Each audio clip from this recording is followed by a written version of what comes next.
The government has finally handed in its draft energy bill, and it contained few surprises. The one thing that's always been certain though is how much it's going to cost. A lot. No one's quite sure quite how much, least of all DECC. Dogged by controversy, the energy bill has had a bit of a rough ride.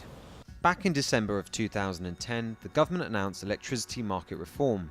It said it would put a price on carbon emissions, introduce feed-in tariff subsidies for renewables, promised power companies capacity payments to keep the lights on, and bring in an emissions performance standard to limit pollution. As the public became more vocal against painful price rises, DECC organised an emergency energy summit, which failed to impress. Then came the feed-in tariff fiasco, which left the government with its tail between its legs.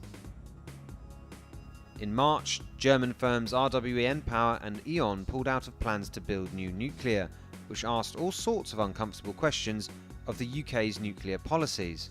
And only last week, SSE led a group of energy companies in demanding the whole bill be redrawn. So what will DECC do differently to bring confidence back to an uncertain energy sector?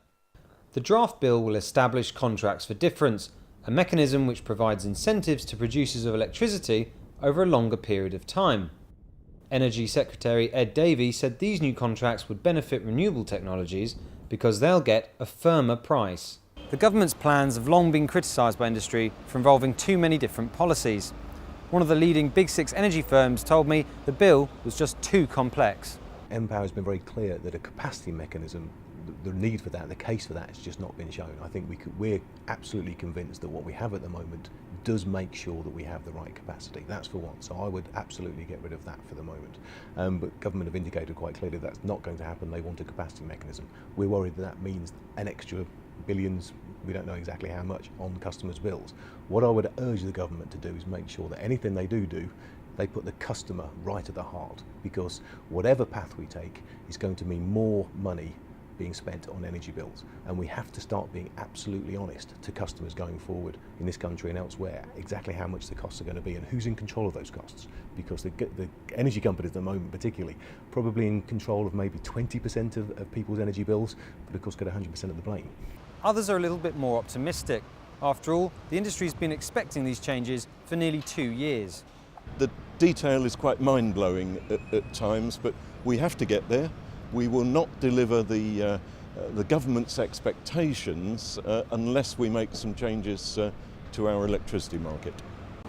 Energy prices have been rising for quite some time, and this bit of legislation is going to put more pressure on the companies that sell us that energy. The question is, who will the consumer take to task for it? The government or the energy companies? If history teaches us anything, it is that while the people may love the king who imposes the taxes, they hate tax collectors. And the energy industry has been turned into a tax collection service for government at present. That's dangerous commercially for them, and shareholders in the energy sector really need to start saying this is dangerous for our long-term interests.